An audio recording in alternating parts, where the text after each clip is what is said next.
Hey guys, 2009 Range Rover, full size, so it's a Range Rover Mark III. It's an L322 is the designation. Had this car about 2 weeks, and the one thing that I noticed was my windshield wipers are not spraying water. So I jacked the car up and used the floor jack and a jack stand, so it's, safely supported.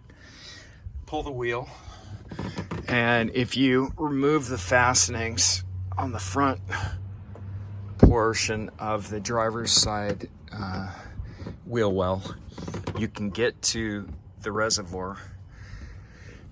You'll notice that there are 1, 2, 3 motors, pumps.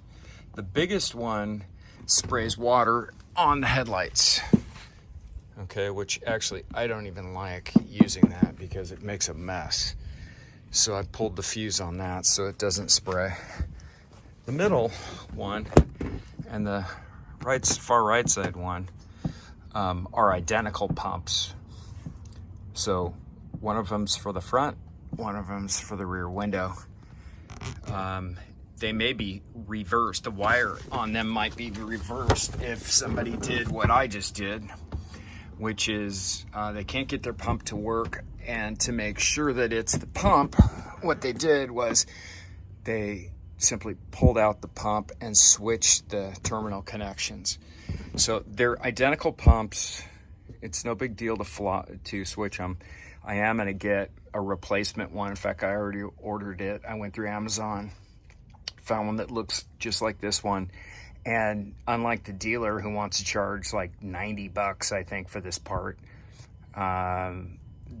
these things are readily available. And so with a direct fit on this thing, it's like literally 15 bucks. So, the thing is, though, you need your pump in place. Otherwise, when you put fluid in your reservoir, it's just going to leak out. So, hope that helps you. It's an easy fix. Something, if you've got a floor jack and a jack stand, you can do this.